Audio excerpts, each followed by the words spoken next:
আসসালামু আলাইকুম প্রিয় দর্শক, প্রবাস সংবাদে এখন স্টুডিও থেকে আপনাদের শুভেচ্ছা সহ স্বাগত জানাচ্ছি। আর পুরো সংবাদ জুড়েই আপনাদের সঙ্গে থাকবো আমি সাইদুর রহমান। আশা করছি আপনারাও আমাদের সঙ্গে থাকবেন। এবারে যথারীতি প্রবাস সংবাদ শিরোনাম। সরকার বিরোধী বিক্ষোভে উত্তাল ইরানে বহু প্রাণহানি, বিক্ষোভকারীদের উপর দমন পীড়ন চালালে ইরানকে নরক দেখতে হবে বলে ট্রাম্পের হুঁশিয়ারি।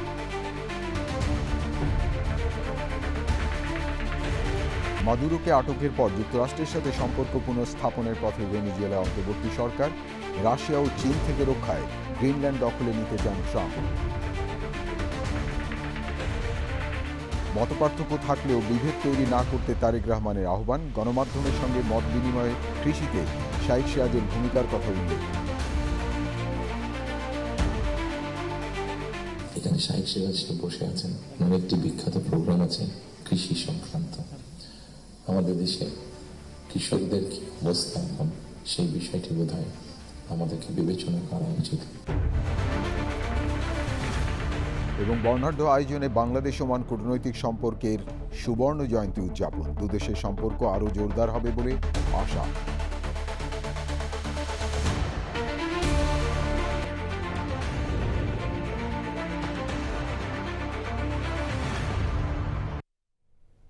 প্রিয় দর্শক, এতক্ষণ প্রবাস সংবাদ শিরোনাম শুনলেন। চলুন যাওয়া যাক পুরো খবরে। আর এখনকার এই সংবাদ আয়োজন একই সঙ্গে চ্যানেলের ইউটিউব চ্যানেলে এবং চ্যানেলের ওটিটি প্ল্যাটফর্ম আইস্ক্রিনে লাইভ স্ট্রিম হচ্ছে। শুরুতেই আন্তর্জাতিক অঙ্গনে আপনাদের নিয়ে যাচ্ছি ইরানে। ইরানের আর্থিক সংকট ও মুদ্রার দরপতনের প্রতিবাদে শুরু হওয়া বিক্ষোভ সরকার পতনের আন্দোলনে রূপ নিয়েছে। আইনশৃঙ্খলা রক্ষাকারী বাহিনী ও বিক্ষোভকারীদের সংঘর্ষে অন্তত ৭২ জন নিহত হয়েছেন। তবে টাইম ম্যাগাজিন এক চিকিৎসকের বরাত দিয়ে জানিয়েছে, শুক্রবার তেহরানের ৬ হাসপাতালেই ২১৭ জন বিক্ষোভকারীর মৃত্যুর কথা রেকর্ড করা হয়েছে। মরদেহ সরিয়ে নিয়ে প্রকৃত নিহতের সংখ্যা লুকানোর চেষ্টা করা হচ্ছে বলে অভিযোগ উঠেছে। বিক্ষোভ দমনে সরকার ইন্টারনেট এবং টেলিফোন পরিষেবা বন্ধ করে দেয় এবং ফ্লাইট চলাচল বন্ধ থাকায় বহির্বিশ্ব থেকে বিচ্ছিন্ন হয়ে পড়েছে ইরান। প্রিয় দর্শক, বিস্তারিত জানাচ্ছেন সুদীপ্তা মাহমুদ। ইরানে অর্থনৈতিক সংকটের জেরে সরকার বিরোধী বিক্ষোভ সারা দেশে ছড়িয়ে পড়েছে। আর্থিক সংকট ও মুদ্রার দরপতনের প্রতিবাদে গত ২৮শে ডিসেম্বর তেহরানে দোকান মালিকরা ক্ষুব্ধ হয়ে বিক্ষোভ শুরু করেছিলেন। পরবর্তীতে যা সরকার পতনের এক দফা আন্দোলনে রূপ নেয়। রাজধানী তেহরান ছাড়াও কোম, বাসফাহান, বন্দর আব্বাস ও বর্জনুর্দ শহরে বড় ধরনের বিক্ষোভ হয়েছে। বিক্ষোভকারীরা রাষ্ট্রীয় television, Islamic Republic of Iran Broadcasting IRIBর ভবনে আগুন ধরিয়ে দেয়। এছাড়া মেট্রো স্টেশন, সরকারি বেসরকারি ব্যাংক, বাস, প্রাইভেট কার সহ বিভিন্ন যান পুড়িয়ে দিয়েছে বিক্ষোভকারীরা। পরিস্থিতি সামাল দিতে ইন্টারনেট বন্ধ রেখেছে সরকার। ইন্টারনেট না থাকায় পরিস্থিতির পুরো চিত্র গণমাধ্যমে আসছে না বলে জানিয়েছে আন্তর্জাতিক বিভিন্ন বার্তা সংস্থা। আল জাজিরা বলছে, বিক্ষোভ দমনে নিরাপত্তা বাহিনীর বিরুদ্ধে প্রাণঘাতী অস্ত্র ব্যবহারের অভিযোগ উঠেছে। এদিকে বিক্ষোভকারীদের ওপর হামলা হলে ইরানকে কঠোর জবাব দেওয়ার হুমকি দিয়েছেন মার্কিন প্রেসিডেন্ট ডোনাল্ড ট্রাম্প। তিনি বলেছেন, নিরস্ত্র বিক্ষোভকারীদের ওপর দমন পীড়ন চালালে ইরানকে নরক দেখতে হবে। ইরান বিক্ষোভকারীদের সঙ্গে শান্তিপূর্ণ আচরণ না করলে সেখানে হস্তক্ষেপের জন্য যুক্তরাষ্ট্র সব দিক থেকে প্রস্তুত রয়েছে। যুক্তরাষ্ট্রে নির্বাসিত ইরানের স্বঘোষিত যুবরাজ রেজা পেহলভি এক্সে দেওয়া এক পোস্টে সরকারের বিরুদ্ধে রাস্তায় নেমে আসায় বিক্ষোভকারীদের ধন্যবাদ জানিয়েছেন। বিশ্লেষকদের মতে, এই বিক্ষোভ গত কয়েক বছরের মধ্যে ইরান সরকারের জন্য সবচেয়ে বড় চ্যালেঞ্জগুলোর একটি। ইরানের সর্বোচ্চ ধর্মীয় নেতা আয়াতুল্লাহ আলী খামেনি দেশের অর্থনৈতিক দুর্দশার কথা স্বীকার করলেও সহিংসতা উস্কে দেওয়ার জন্য বাইরের শক্তিকে দায়ী করেছেন। খামেনি বলেছেন, যুক্তরাষ্ট্রকে উচিত জবাব দিতে তেহরান তার সামরিক বাহিনীকে সতর্ক অবস্থানে রেখেছে। Sudipta Mahmud, channel I. Nicolas Maduro মার্কিন অভিযানে আটক হওয়ার এক সপ্তাহের কম সময়ের মধ্যে যুক্তরাষ্ট্রের সাথে কূটনৈতিক সম্পর্ক পুনঃস্থাপন করতে যাচ্ছে ভেনিজুয়েলার অন্তর্বর্তী সরকার। কারাকাস জানায় ওয়াশিংটনের সাথে সম্পর্ক স্বাভাবিক করতে একটি অনুসন্ধানমূলক প্রক্রিয়া শুরু করা হয়েছে। এদিকে মার্কিন প্রেসিডেন্ট ডোনাল্ড ট্রাম্প বলেছেন, রাশিয়া ও চীন যেন গ্রিনল্যান্ডের দখল নিতে না পারে তা নিশ্চিত করতে যুক্তরাষ্ট্রের ওই ভূখণ্ড নিজের মালিকানায় নেওয়া প্রয়োজন। প্রিয় দর্শক, সুদীপ্তা মাহমুদের আরেকটি রিপোর্ট। ৩রা জানুয়ারি ভেনেজুয়েলায় মার্কিন বাহিনীর ডেল্টা ফোর্সের বিশেষ অভিযানে প্রেসিডেন্ট নিকোলা মাদুরোকে আটকের পর ভাইস প্রেসিডেন্ট দেলসি রদ্রিগেজ অন্তর্বর্তী প্রেসিডেন্টের দায়িত্ব নেন। প্রেসিডেন্ট ডোনাল্ড ট্রাম্প শর্ত দেন, রদ্রিগেজ যতক্ষণ তেলের নিয়ন্ত্রণে ওয়াশিংটনকে সহায়তা করবেন ততক্ষণই তার শাসন বজায় থাকবে। কূটনৈতিক আলোচনার মধ্যেই ক্যারিবীয় সাগরে ভেনেজুয়েলার ওলিনা নামে পঞ্চম তেলবাহী জাহাজ জব্দ করেছে মার্কিন সাউদার্ন কমান্ড। এর মধ্যে শুক্রবার তেল খাতের নির্বাহীদের সঙ্গে বৈঠকে ট্রাম্প তাদের অর্থ থেকে কমপক্ষে $10,000 কোটি করে বিনিয়োগের আহ্বান জানান। নিকোলা মাদুরোকে আটক নিয়ে বিশ্বজুড়ে সমালোচনার মুখে ট্রাম্প বলেন, আন্তর্জাতিক আইনের কোনো প্রয়োজন নেই। বিশ্বজুড়ে নেওয়া আগ্রাসী নীতিগুলো নিয়ন্ত্রণে তার নিজস্ব নৈতিকতাই যথেষ্ট। এ আধিপত্যকে ডনরো ডক্ট্রিন নামে উল্লেখ করেন ট্রাম্প। সাক্ষাৎকারে গ্রিনল্যান্ডকে লিজ নেওয়ার বদলে কেন পুরোপুরি মালিকানা নিতে চান এমন প্রশ্নে ট্রাম্প বলেন, কোনো জায়গাকে ঠিকভাবে রক্ষা করতে হলে এর মালিক হওয়া প্রয়োজন। লিজ নেওয়ার জায়গায় সেই পর্যায়ে নিরাপত্তা নিশ্চিত করা সম্ভব নয়। ওদিকে মার্কিন সম্প্রচার মাধ্যম ফক্স নিউজকে ট্রাম্প বলেন, আগামী সপ্তাহের যে কোনো সময় ভেনেজুয়েলার বিরোধী দলীয় নেত্রী মারিয়া করিনা মাচাদোর সঙ্গে হোয়াইট হাউসে তার সাক্ষাৎ হতে পারে। মাচাদোকে স্বাগত জানানোর অপেক্ষায় রয়েছেন বলেও উল্লেখ করেন Trump. Sudipta Mahmud, channel I. শপথ নিয়েছেন বাংলাদেশে নিযুক্ত যুক্তরাষ্ট্রের নতুন রাষ্ট্রদূত ব্রেন ক্রিস্টেনসেন। ওয়াশিংটনে মার্কিন পররাষ্ট্র দফতরের স্থানীয় সময় 9 জানুয়ারি বিকেলে শপথ অনুষ্ঠানটির আয়োজন করা হয়। নতুন রাষ্ট্রদূতকে স্বাগত জানিয়ে একটি ফেসবুক পোস্টে এই তথ্য জানায় ঢাকায় মার্কিন দূতাবাস। আনুষ্ঠানিকভাবে দায়িত্ব নিয়ে ব্রেন ক্রিস্টেনসেন বলেন, বাংলাদেশে ফিরতে পেরে তিনি ভীষণ আনন্দিত। মার্কিন পররাষ্ট্র দফতরের ওয়েবসাইটের তথ্য অনুযায়ী ব্রেন ক্রিস্টেনসেন যুক্তরাষ্ট্রের ফরেন সার্ভিসের একজন জ্যেষ্ঠ কর্মকর্তা। 2019 থেকে 2021 সাল পর্যন্ত তিনি ঢাকায় মার্কিন দূতাবাসের রাজনৈতিক এবং অর্থনৈতিক কাউন্সিলর হিসেবে দায়িত্ব পালন করেন। বিএনপি চেয়ারম্যান তারেক রহমান বলেছেন, প্রতিহিংসার পরিণতি কি হয় তা 5 আগস্টের পর দেখা গেছে। বাংলাদেশ আর সে জায়গায় ফিরে যেতে চায় না। রাজধানীতে গণমাধ্যম সম্পাদকদের সঙ্গে মত বিনিময়ে তিনি বলেন, মতপার্থক্য থাকতেই পারে, তবে বিভেদ তৈরি করা যাবে না। দেশের কৃষি উন্নয়নে চ্যানেল আইয়ের বার্তা প্রধান এবং কৃষি উন্নয়ন ও গণমাধ্যম ব্যক্তিত্ব শাইখ সিরাজের ভূমিকার প্রশংসা করেন তারেক রহমান। রাহুল রায় রিপোর্ট। গত 25শে ডিসেম্বর 17 বছরের নির্বাসিত জীবন শেষে দেশে ফেরার পর থেকেই গুলশান কার্যালয়ে রাজনীতিবিদ থেকে শুরু করে কূটনীতিক, বিভিন্ন সংগঠন ও শ্রেণী পেশার মানুষ দেখা করছেন বিএনপির চেয়ারম্যান তারেক রহমানের সঙ্গে। রাজধানীর শেরাটন হোটেলে এবার বিভিন্ন গণমাধ্যমের সম্পাদক ও জ্যেষ্ঠ সাংবাদিকদের সঙ্গে মতবিনিময় করেছেন তিনি। গণমাধ্যম ব্যক্তিত্বরা মতামত তুলে ধরার পর কিছু প্রশ্নেরও উত্তর দেন তারেক রহমান। আমার যারা থাকবেন সাথে তাদেরকে আমি বিষয়টি বলবো। আসন্ন ত্রয়োদশ জাতীয় সংসদ নির্বাচনে জয়ী হয়ে সরকার গঠন করলে রাষ্ট্র গঠনের প্রতিটি খাতের পরিকল্পনার কথা আগেই জানিয়েছিলেন তিনি। দেশে ফেরার দিনেও বলেছিলেন, আই হ্যাভ এ প্ল্যান।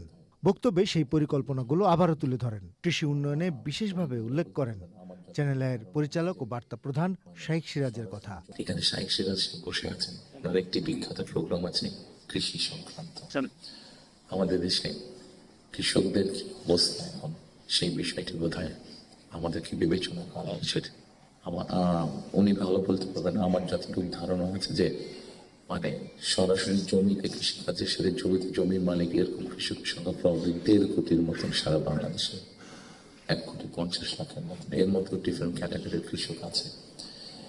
এই কৃষকদের বিভিন্ন অসহায় একটা নিউজ আপনাদের সংবাদপত্রে প্রকাশ পাচ্ছে যে হাফ পপুলেশন নারী, তাদেরকে ঘিরে, এবং সেটি হচ্ছে ফ্যামিলি কার্ডের মাধ্যমে। ইটস নট যে একটা ফ্যামিলি কার্ড যে নারী পাবে সেটি সে সারা জীবন পাবে। একজন গৃহিণী বা একজন হাউস ওয়াইফ পাবেন কার্ডটা সারা জীবনের জন্য না, আমরা 5 থেকে 7 বছর দেবো। এই 5 থেকে 7 বছর তাকে আমরা একটা সাপোর্ট দেওয়ার চেষ্টা করবো। সেটা টাকার হিসাবে হতে পারে অথবা এসেনশিয়াল ফুড আইটেমের হিসাবে হতে পারে।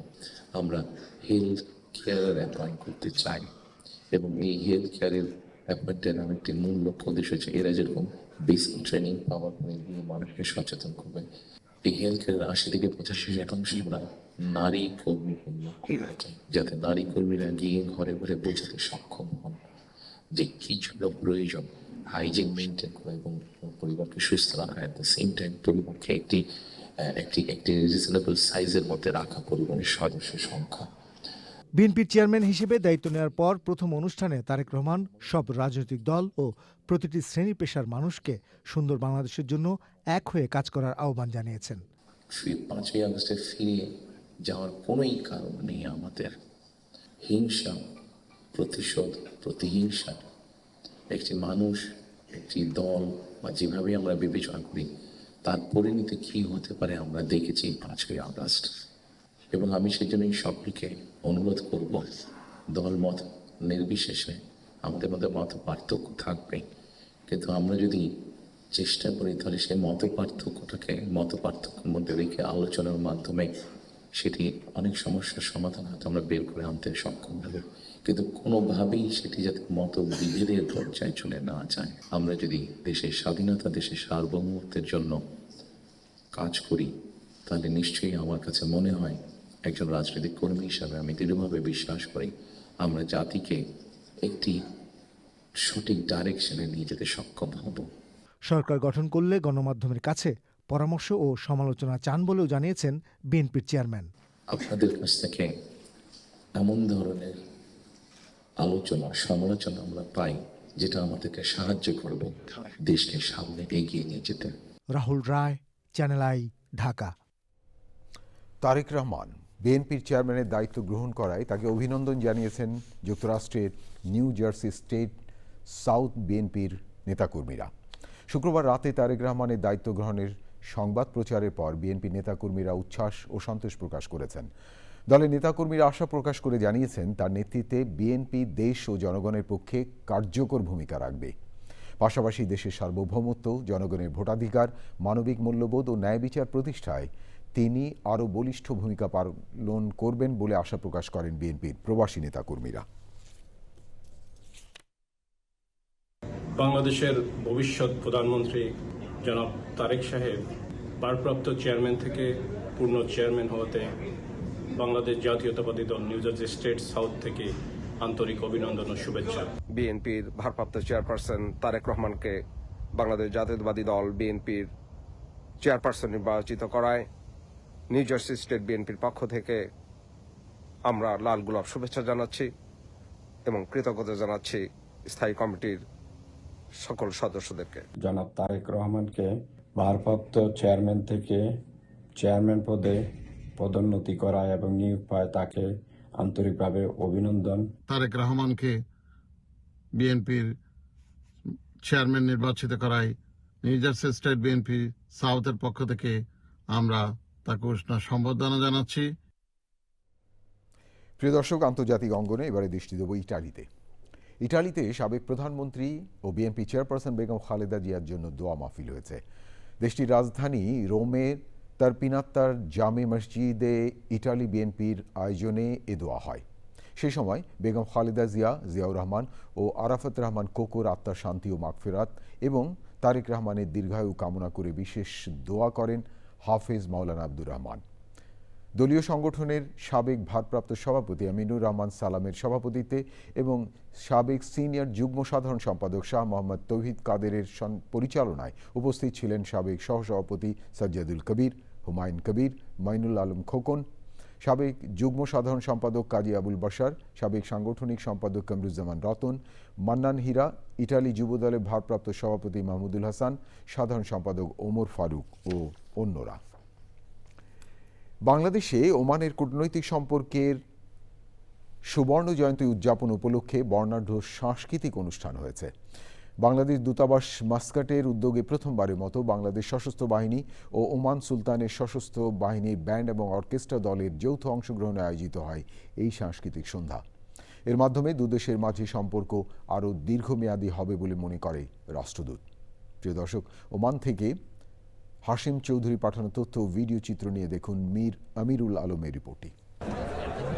সুরের মূর্ছনায় পর্দায় উঠে বাংলাদেশ ওমান কূটনৈতিক সম্পর্কের 50 বছর পূর্তি উপলক্ষে বর্ণাঢ্য সাংস্কৃতিক আয়োজনের ওমানের রাজধানী মাস্কাটের আল খাইয়ের আল আলম স্কয়ারে অনুষ্ঠিত এই অনুষ্ঠানে সঙ্গীতের প্রাচীন ঐতিহ্যের সমৃদ্ধির সুরেলা মিশ্রণের পাশাপাশি শৈল্পিক সৃজনশীলতার চেতনার প্রতিফলন ঘটায়। ওমান সালতানাত ও বাংলাদেশের মধ্যে দ্বিপাক্ষিক সম্পর্কের গভীরতা এবং সাংস্কৃতিক মিলনের এক মাইলফলক বলে উল্লেখ করেন দেশটিতে নিযুক্ত রাষ্ট্রদূত রিয়াল অ্যাডমিরাল খন্দকার মেজবাউল আজিম। বাংলাদেশ ও ওমানের ডিপ্লোম্যাটিক সম্পর্কের 50 বছর পূর্তি উপলক্ষে আমাদের এই আজকের আয়োজন joint arm forces military band and orchestra show, যেটি অ্যাকচুয়ালি আমাদের বাংলাদেশ এবং ওমানের ভ্রাতৃত্ব এবং বন্ধুত্বের এক নিদর্শন স্বরূপ। এরূপ আয়োজন ওমানের বুকে এই সর্বপ্রথম বাংলাদেশ দূতাবাসের উদ্যোগে গ্রহণ করা হয়েছে। অনুষ্ঠানে মাস্কাটে অবস্থিত বিশ্বের নানা দেশের কূটনৈতিক মিশনের প্রতিনিধি, ওমানের ঊর্ধ্বতন কর্মকর্তা, প্রবাসী জনসাধারণ সমাবেশে উপস্থিত ছিলেন। প্রধান অতিথির বক্তব্যে ওমানের Academy of Strategic and Defence স্টাডিজের প্রধান major general Hamed bin Ahmed Sakroon এমন আয়োজন দুদেশের সম্পর্কে ইতিবাচক হিসেবে দেখছেন। ويعكس هذا الاستعراض اليوم عمق العلاقات الصداقة المتينة بين سلطنة عمان وجمهورية بنغلاديش الشعبية।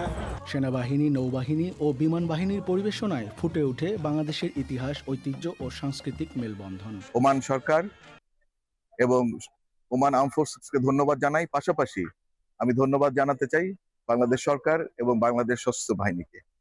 আজকে বাংলাদেশ নৌবাহিনী, বাংলাদেশ সেনাবাহিনী, বাংলাদেশ বিমান বাহিনী সহ বাংলাদেশ সশস্ত্র বাহিনীর একটি চৌকস বাদক দল এবং অর্কেস্ট্রা দল তাদের এই পরিবেশনার মধ্যে দিয়ে আজকে আমাদের দেশের সম্মান এবং ইমেজ বৃদ্ধিতে সহায়তা প্রদান করবে। পাশাপাশি আমাদের এক্সপাট্রিয়েট কমিউনিটিদের মনোবল চাঙ্গা করতে এবং তাদেরও ইমেজ এবং আমাদের ওমান এবং বাংলাদেশের মধ্যে চিরস্থায়ী যে বন্ধুত্ব, সেই বন্ধুত্বের বন্ধনকে আরো অটুট করে আমাদের বন্ধুত্বকে এগিয়ে নিয়ে যেতে সহায়তা করবে বলে আমি বিশ্বাস করি। 3 দিন ব্যাপী এই আয়োজনে নানা দেশের কূটনৈতিক ও ঊর্ধ্বতন কর্মকর্তাদের অংশগ্রহণে অনুষ্ঠিত হয় বাংলাদেশ ওমান যৌথ সঙ্গীতানুষ্ঠান। মীর আমিরুল আলম, চ্যানেল আই। যুক্তরাজ্যের বিভিন্ন অঞ্চলে তীব্র তুষারপাত ও শৈত্যপ্রবাহে জনজীবন বিপর্যস্ত হয়ে পড়েছে। ভারী বরফে ঢেকে গেছে লন্ডন সহ ইংল্যান্ড, স্কটল্যান্ড ও ওয়েলসের বিস্তীর্ণ এলাকা। অনেক স্থানে সড়ক যোগাযোগ ব্যাহত হয়, যান চলাচল সীমিত করা হয়েছে। তুষারপাতের কারণে বাতিল ও বিলম্বিত হয়েছে বহু ফ্লাইট ও ট্রেন সার্ভিস। স্কুল ও শিক্ষা প্রতিষ্ঠান সাময়িকভাবে বন্ধ ঘোষণা করেছে স্থানীয় কর্তৃপক্ষ।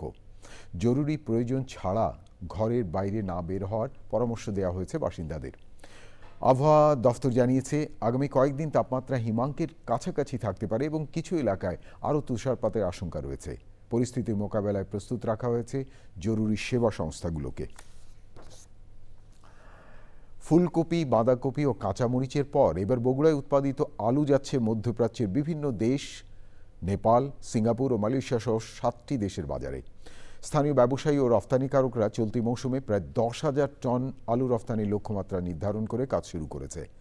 বগুড়ার শিবগঞ্জের কৃষি কর্মকর্তা আব্দুল হান্নান জানিয়েছেন, রপ্তানিযোগ্য আলু উৎপাদনে কৃষকদের প্রয়োজনীয় পরামর্শ এবং সহযোগিতা ও গুণগত মান নিশ্চিত করতে মাঠ পর্যায়ে তদারকি করা হচ্ছে। রফতানিকারক প্রতিষ্ঠানগুলোর তথ্য মতে মৌসুমে বিভিন্ন দেশের আমদানিকারকদের কাছ থেকে প্রায় 10,000 টন আলু, 5,000 টন ফুলকপি ও বাঁধাকপি এবং উল্লেখযোগ্য পরিমাণে কাঁচামরিচ ও টমেটোর চাহিদা পাওয়া গেছে। প্রিয় দর্শক, সবশেষে আপনাদেরকে নিয়ে যাচ্ছি কানাডার ক্যালগেরিতে। কানাডার ক্যালগেরির জেনেসিস সেন্টারে চলছে cricket tournament Short Pitch Elite League 2026। দুদিনের টুর্নামেন্টের আয়োজক Short Pitch BD Cricket YYC। Bangladesh Premier League BPL এর আদলে প্রতিযোগিতায় অংশ নিয়েছে 6টি দল। এগুলো হলো Dhaka Mafias, Noakhali Royals, Chattogram Knights, Khulna Vikings, Sylhet Sixers এবং রংপুর টাইটান্স। খেলোয়াড়দের প্রাণবন্ত পারফরমেন্স এবং সুশৃঙ্খল আয়োজনে সন্তোষ প্রকাশ করেছে দর্শক ও আয়োজকরা জানান, কর্মব্যস্ততার ফাঁকে এই আয়োজন শুধু খেলাধুলাই নয়, শারীরিক ও মানসিক বিকাশেও প্রবাসে গুরুত্বপূর্ণ ভূমিকা পালন করবে। দক্ষিণ এশিয়ার অন্যতম জনপ্রিয় লিগ বিপিএলকে রোল মডেল করে কানাডার ক্যালগেরি শহরে আমরা শর্ট পিচ এলিট লিগ আয়োজন করতে পেরে খুবই আনন্দিত। Hopefully সবাই এনজয় করবে and thank you to all the sponsors and প্রবাসের মাটিতে বাংলাদেশকে নতুন পরিচয় তৈরি তুলতে এটা আমাদের স্বল্প প্রয়াস। ক্যালগারিতে থেকেও আমরা বাংলাদেশকে অনেক মিস করি এভরিডে। এর জন্য আমরা আজকে সবাই একসঙ্গে হয়েছি। প্রচুর দর্শক এখানে এসেছে এবং আগামী বছরও আমরা একইভাবে এই টুর্নামেন্ট আবার উদযাপন করব। প্রিয় দর্শক, এই ছিল আপনাদের জন্য আমাদের সকল আয়োজন। তবে যাবার আগে প্রবাস সংবাদ শিরোনাম আরও একবার।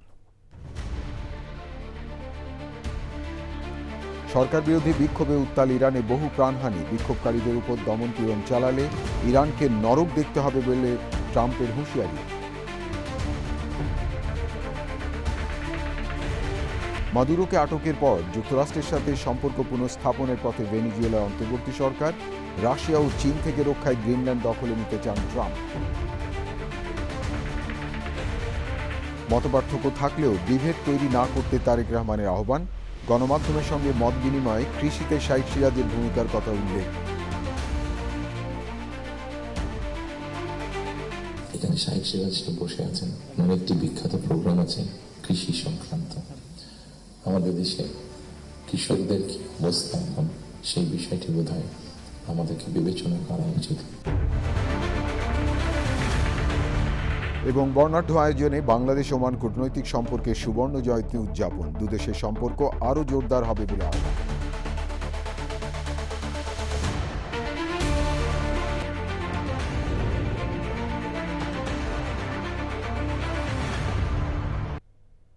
প্রিয় দর্শক, এতক্ষণ প্রবাস সংবাদ দেখার জন্য অসংখ্য ধন্যবাদ। চ্যানেল আইয়ের সর্বশেষ সংবাদ জানতে ভিজিট করুন চ্যানেলাইঅনলাইন.com আর যুক্ত থাকুন আমাদের সোশ্যাল মিডিয়া প্ল্যাটফর্মগুলোর সাথে।